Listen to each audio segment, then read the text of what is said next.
Welcome to the Triage Method podcast. This is the Q&A episode, as you guys know, with me, Gary McGowan, and my co-host, Mr. Patrick Farrell. And as you know, this is the Q&A episode where we discuss a shorter question. This week, we are going to keep it a bit shorter because they've been kind of leaking into full podcast episodes. So we're going to pull it back a little bit this Well, week. that's But Paddy good. People want the answers, you know? want the answers. Paddy has a question this week from one of his clients. So Patrick, why don't you tell the people what we're going to be discussing?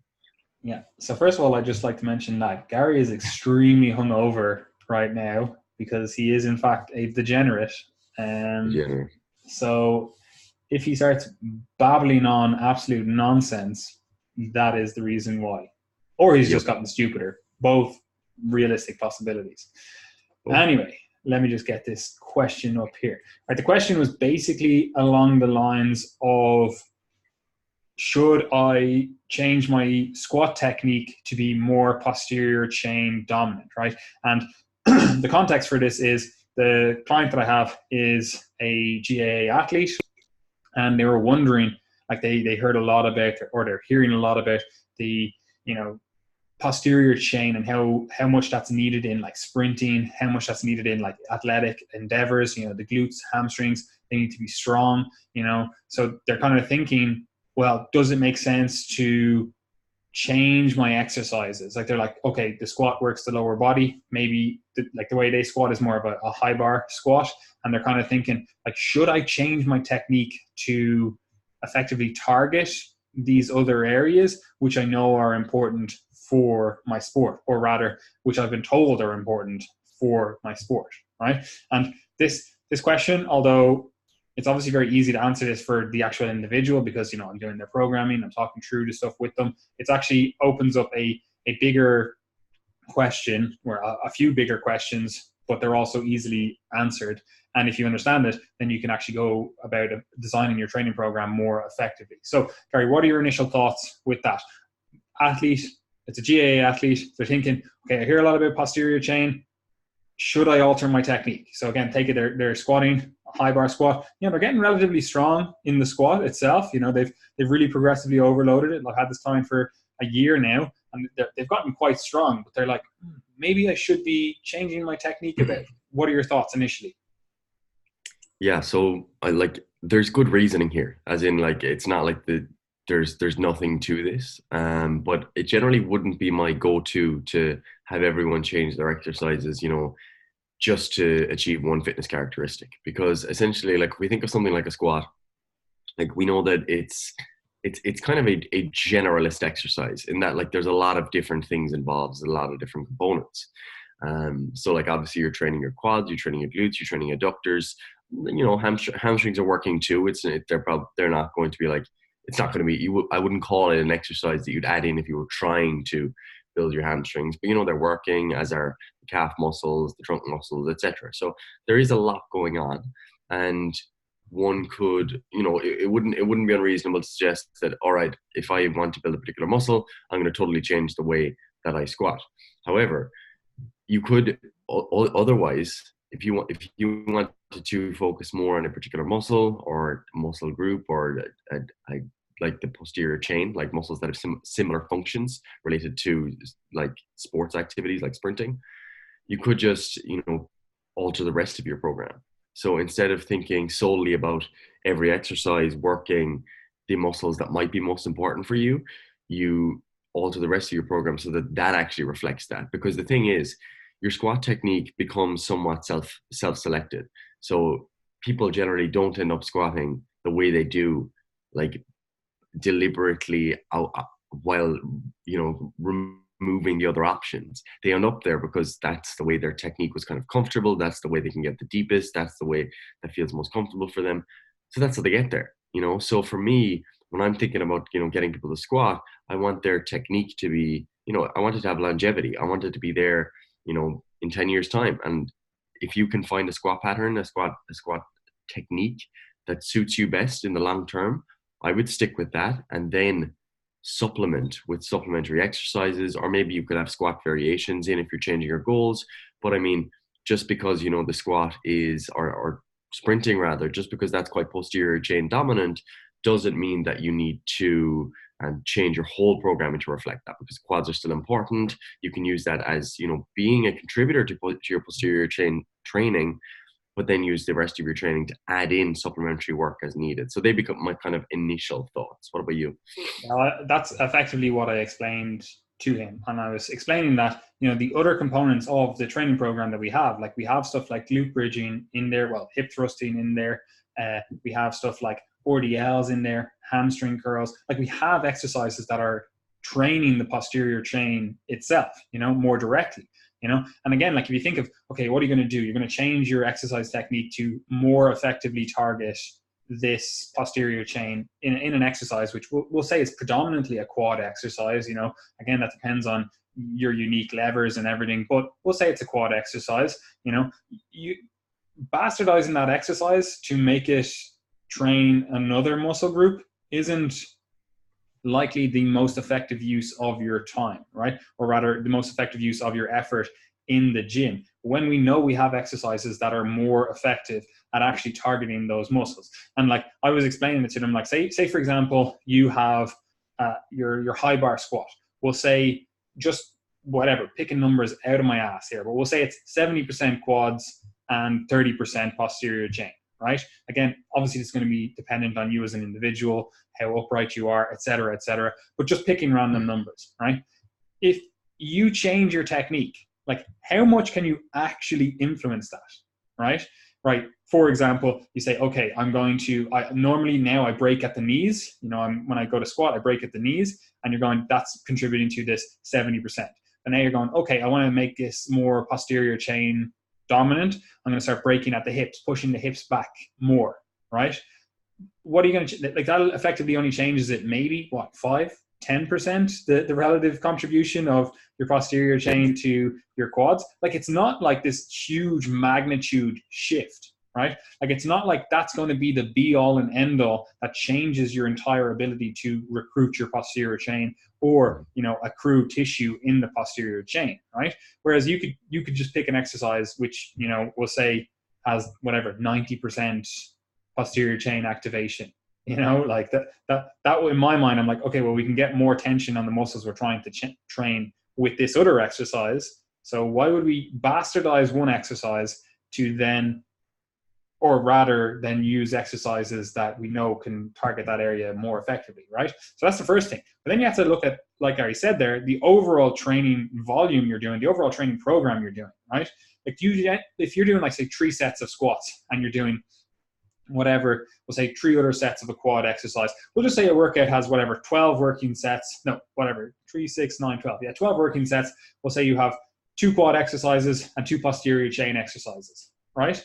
So again, we'll say that's six sets for your quads, 6 sets for your posterior chain, right? Doesn't really matter what the exercise is. We'll say the first exercise you do is a squat, right?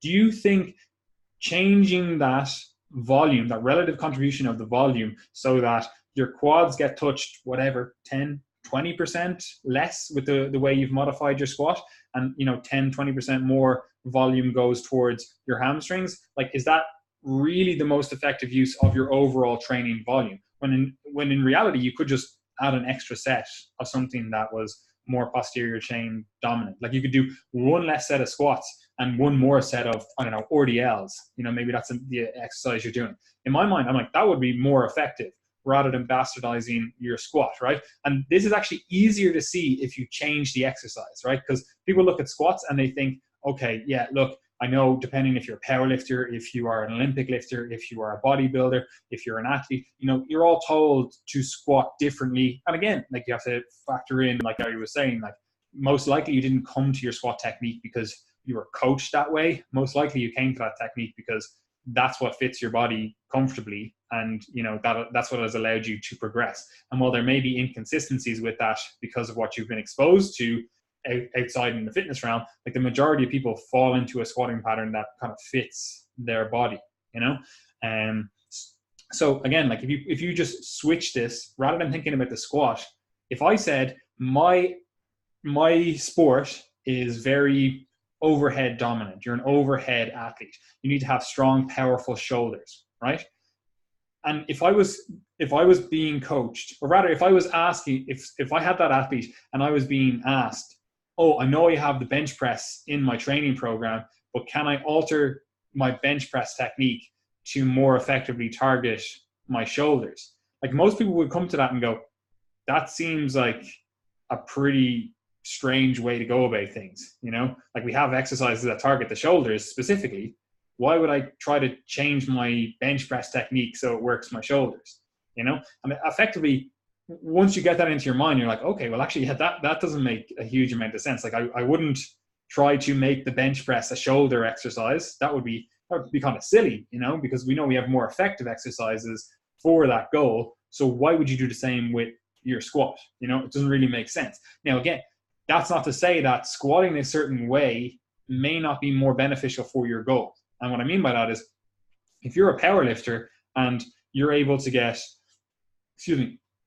20, 30 kilos extra by switching to a low bar squat position and being very posterior chain dominant, you know, really shooting those hips back, just about breaking parallel. If you're able to get 20, 30 extra kilos out of that, like that just makes 100% to squat that, or it makes 100% sense to squat that way, you know? So you have to really factor in the actual goals, but that doesn't mean that if you're an athlete and you're going, okay, I need to, you know, train my posterior chain. That doesn't mean I would make exercises train the posterior chain rather than keep the exercises that are effective for other muscle groups. In other words, I wouldn't bastardize exercises to train something versus just doing exercises that more effectively train those muscles or movements or whatever, and use that to progress, you know, and allocate my volume accordingly. You know, does that make sense, Gary? Yeah, absolutely. And I think it's a really important point where like you see some people who do kind of adopt this mindset and try to do a very particular technique of like a technique variation of a particular exercise that is somewhat foreign to them, in that like it's clearly not how they would quote unquote naturally do the movement. Like it's not their favorite technique. And what you see is that they're able to lift a lot less weight or less overall repetitions because their limiting factor is not really like their muscles getting closer to the point of failure. It's more so just their ability to just maintain that technique. You know, one example would be during the squat, for example, if you make some technique variation and now you feel like your lower back or maybe even your breathing, if something like that is your limiting factor, then that then means that your lower body muscles are going to be getting a little bit less out of the exercise. So if you've already got a technique that, you know, your limiting factor is very much the lower body muscles, then that's probably a better case. So yeah, it's one of those things where we're like, yeah, you know, makes sense, get it, absolutely. But I think it just makes a bit more sense to go with the technique that feels most comfortable and strongest for you, because what you don't want is other things to be a limiting factor, and you also don't want to have to take a big step back, you know, because it may feel like, oh, you know, if I do this particular technique, I feel like my glutes and hamstrings work a bit more. But if you're so caught up in trying to get the feeling out of an exercise, sometimes you can just end up lifting a lot less weight and progressing less because you're focused solely on those sort of subjective markers as opposed to actual, you know, true progress in your strength. Yeah, and this then brings me on to the next point with this is, you know, just because your sport has a higher demand for a certain muscle group or a certain movement doesn't mean that it necessarily has a lesser demand for other muscle groups. And what I mean by that is, like, you don't want to be like, oh yeah, I'm a posterior chain dominant athlete, I do a lot of sprints or whatever. Like, that's kind of irrelevant if your quads are weak as fuck, you know? Like, if you're not able to get like terminal knee extension, you don't have any kind of, we'll call it like eccentric capacity in your quads, like you're not able to handle the shock through your quads in certain movements. Basically, if your quads are weak, that's going to be a limiting factor in your overall progress. Like, I don't care if you are able to, you know, deadlift 300 kilos. Like, if you're barely able to squat 100 kilos, it's like, okay, well, like, you have glaring insufficiencies here. You know, there's something going on, which I'd rather see that fixed, and we are more well balanced, if you want to call it that, athlete overall. You know, so I'm much more of a fan of just using exercises for the intended goal, and this obviously comes back to actually being specific in what you're trying to achieve, both in terms of the overall program structure and then with your exercise selection as well, you know? And once you do that, it's kind of like, okay, so I have the squat in here because it's an effective quad exercise. It's an effective, like you said, generalist exercise. Like, you got a lot of moving parts to it. It trains the whole body pretty effectively. Do I need to bastardize that to train another muscle group? Probably not, if I have other exercises that I can effectively train those muscle groups with, you know? Like, that would be my perspective on the overall question. That's effectively what I told them as well. You know, it's like, we have the quad, or we have the squat in here because we want to strengthen the quads. We also want to strengthen the general squat pattern. And we also have other exercises that are more effective at actually training the posterior chain than a bastardized squat. Like, I don't think anyone who has any kind of intelligence around training would argue that the squat, altered to be a more posterior chain exercise, is a more effective exercise than a specific posterior chain exercise, you know? And that involves deadlifts, RDLs, like deadlift variations, good mornings, hip thrusts, glute bridges, hamstring curls. Like, I don't think anyone worth 2 cents anyway would say that pushing your hips back in a squat is a more effective way of targeting the posterior chain than any of those exercises. You know, would you agree with that, Gary? Yeah, and it's worth asking how you got here as well. Like, for example, like, there has to be some point where you identified that, oh, my posterior chain needs work, it's weak. And that the way that generally happens is, like, someone's looking at their deadlift numbers, or they're reflecting on a workout where they did leg curls, and they're like, oh, my hamstrings or my glutes actually seem to be quite weak, you know, and they identify it in those exercises. Whereas then people are like, right, I better change my squat technique, you know.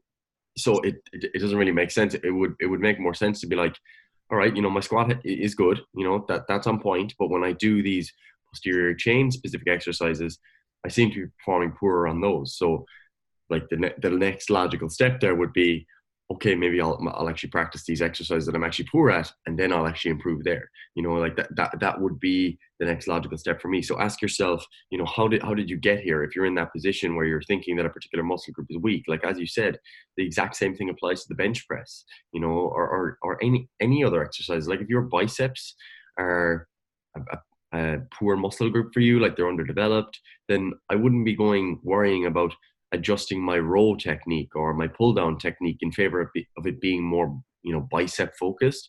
And I think that's a pretty relatable example. Like, no one would really do that. You'd add in more curls, you know. Same when it comes to triceps. You know, you're going to add in more sort of quote unquote isolation work, as opposed to doing all of your bench press work in a very tricep dominant fashion. So you can apply that to a lot of different muscle groups. You know, I wouldn't be going, you know, focusing just on changing every exercise so that the technique favors something. You know, no one would like modify their squat technique so that they're going to build up their lower back more. You know, you do a different exercise, you do an exercise that's more specific for that.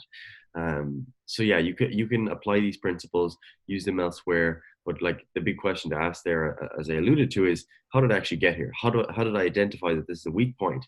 And is the test that I used, could that actually be an effective training modality? You know, and a lot of the time it actually is.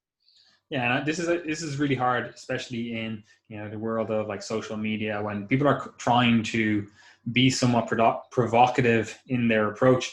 And what I mean by that is, you know, this individual just kind of got that information. They were being told that the posterior chain is essential for their sport, you know. And again, like, it is, you know, like, I don't think anyone would argue that having a strong posterior chain is a bad thing for sprint dominant sports. Like, again, I don't think anyone would argue that, right?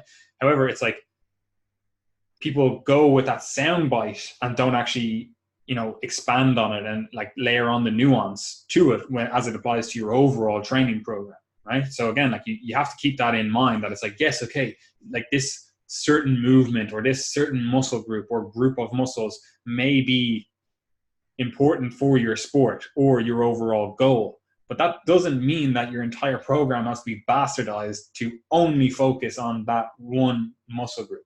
You know, like, again, like, you could say that about jiu-jitsu. We both do, It's like, okay, well, this is going to be very, grip intensive. You have to have strong fingers, strong grip, whatever. Like, I'm not going to change all of my exercises to have that be the limiting factor. Like, I'm not changing all my row variations, or my vertical row, chin-ups and stuff, to use the fattest grip that I possibly could use, so that my back effectively never gets strained to its limit, and it's always my grip that's the limiting factor. People might do that, but I think that's a rather silly long-term approach, because you effectively end up with a poorly developed back or pulling musculature at the expense of having a better grip, when in reality, yeah, your grip is important for the sport, but it's irrelevant if you can grip onto someone's gi, but then you can't pull it back. It's like, yeah, you have great grips. Who cares? Because someone can just pull themselves out of it because you have no pulling strength. So whatever sport it is that you're doing, you have to keep that in mind, that it's like, okay, so yeah, we understand that this muscle group of muscles, pattern, whatever, is important, but that has to be layered on top of the overall strength capacity of the body itself. So as I said earlier on, like, I wouldn't make my quads weaker just to make my posterior chain stronger. It doesn't make sense. Anyway, Yeah. do you have anything else to add, Lord Gary? Yeah, the grip one is a good example as well, because people do actually ask that. And like, what I generally say to people is that, look, like, you don't want to take that many steps back, because, like, for example, if someone tries to improve their grip by doing like double overhand deadlifts, there's generally going to be a pretty large, difference between their true deadlift under at max and their deadlift under at max with double overhand grip. Like, if you're talking like not hook grip, like you're really trying to actually work your grip. Like, Unless you have huge hands like me, then it's unless you've got huge hands, it's too easy. But yeah, you just don't want to take that many steps back, and put that as the limiting factor. Like, it doesn't make a lot of sense, and I always say that to people as well when they're doing like RDLs, or they're doing some sort of rowing variation, or anything like that. If they notice that their grip is always the limiting factor, then yes, work on it. Like, that's a good idea. You can still work on it, but I would generally recommend, like, all right, let's use straps, let's use chalk, let's use something that can improve your grip, so that we can actually train what we're trying to train. Because I don't want someone, like, let's say we have a pull day in someone's program, I don't want every exercise to be limited by grip, because if you've got any experience with, grip fatigue in the gym, you'll notice that, it accumulates. It starts to get, you get more and more fatigued as the workout goes on. And like, your third or fourth exercise, you could be doing something like, wide grip pull downs, pronated pull downs, and you're lifting 10, 20, 30 kilos less than you normally would, purely because of grip. And then, what are you training other than your forearms? You might be working at RPE 9, RPE 10 from a forearm perspective, but your lats are getting a training stimulus of like an RPE 4 or 5. So you can, again, use that principle of, asking yourself, like, what is the limiting factor in this exercise? If you're trying to train a particular muscle, ask yourself, what's the rate of perceived exertion in a muscle specific context? Like, what's the muscle specific rate of perceived exertion? Because that's a really important question to ask. And I think a lot of times people don't ask that. And like, to be fair, it's probably, us strength and conditioning practitioners and the scientists that do the research that, don't really bring that to the forefront. We talk about rate of perceived exertion and reps in reserve as a kind of standalone concept without actually relating it to particular muscles. So if you have a specific goal from an exercise, you need to ask yourself that question. Because, the bench press, for some people, they could say, yeah, I did that set at RPE 9. But if you ask them, how did your chest feel? Was your chest sore the next day? Did it feel like it was the prime mover? And they're like, oh no, it was RPE 9, but my shoulders were just sore. And that's not the same training stimulus as, your chest burning and feeling like it's going to rip off the bone, So yeah, ask yourself, what's the muscle specific RPE if you're trying to train a particular muscle or a group of muscles. Yeah, well, I think that effectively answers that question. And Gary, I'd like to say you did quite well on that, despite having had 30 Linden Village last night. Linden Village? Jesus Christ. So you did well, yeah. Thank you. Anyway, do you have anything else left to add to that before I tell everyone where they can find us? No, I think that answers the question fairly clearly. Again, like, our goal with these our podcasts in general is not to deliver one specific message. It's to deliver concepts that you can generalize. So if you came into this, thinking only about the squat, think about how it applies to other exercises, to your bench press, to your chest training, to your shoulder training, to your bicep training, to your calf training, whatever, like no one's going to change their squat form in favor of training the calves more, are they? So Well, I do more actually calf did. raises. You know yourself. Obviously, tippy toes. But yeah, so generalize the concepts, put them into practice, and if you have any questions, let us know. Yeah. Anyway, you can find us on all social medias under Triage Method, although that's not the best place to find us. The best place to find us is in our free Facebook group, which is linked in the description of this podcast if you're listening, and on the YouTubes if you're not. That's also a good place to find us. YouTube, we put out vlogs, we put out topical videos, we put out the podcast videos as well. If you want to see our beautiful faces, you can see them there.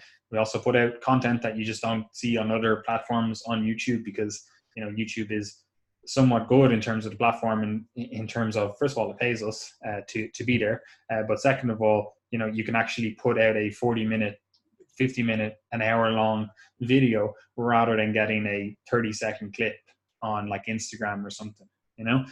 The best place to get our informative content is, of course, on our website, right? But if you're like, I kind of forget to check up on the website, don't know when you have new articles, etc., like obviously we post them in the Facebook group and on social media, etc. Maybe you're not on those all the time.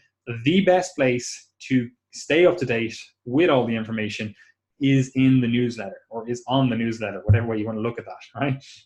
And it's really easy to subscribe to that. The link is in the description, or if you want to go to our website, the link is in the kind of sidebar area or the bottom, depending if you're on your phone or not.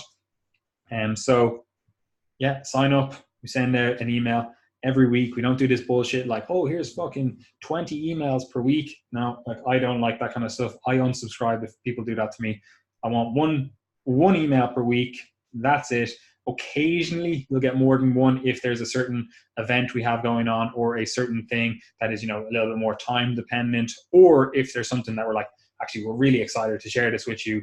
Boom, here you go, shared with you. So, the most you're ever going to get is like 2 emails per week, but that would be a rarity. So if you're not subscribed to the newsletter, I would definitely get on that.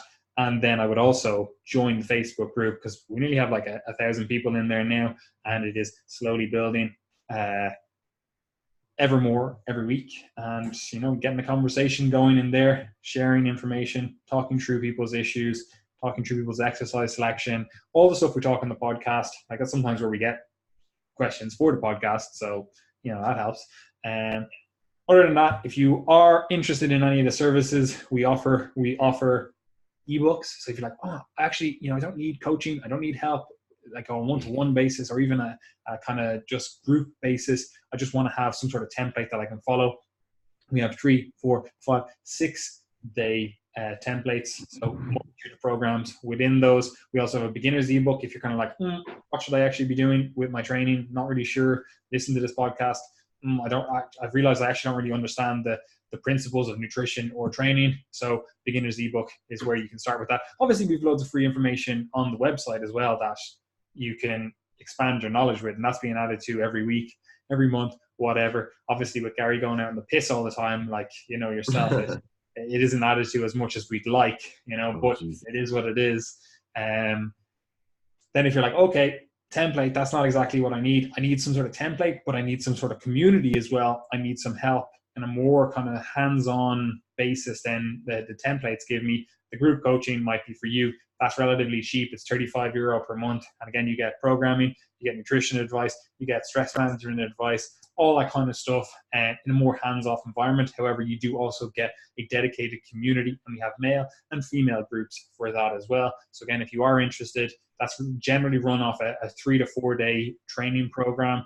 And then we teach you how to modify that and pick better exercises, etc., based on your needs. And then finally, we do also have one-to-one online coaching if you are interested in having, or rather you have more specific goals that you're like, that's what I need to work on.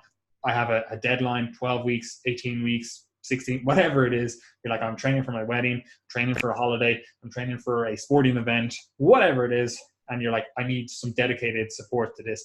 I need to really have a tailored program. That's what I would get. The online coaching, again, it depends. We can sell a package. We can also, what we generally do is a monthly recurring fee. And that's what most people choose because it's a little bit cheaper in the short term rather than the long term, but it is effective for most people's wallets, right? Anyway, I have nothing else to add on top of that. Gary, do you? No, sir. We'll see you folks again next Monday. Excellent. Well, it's actually going Too to be easy. Thursday for this, man. You had to ruin it, didn't you? I know. That's why I said I'll see you folks next Monday because it's Sorry. Thursday.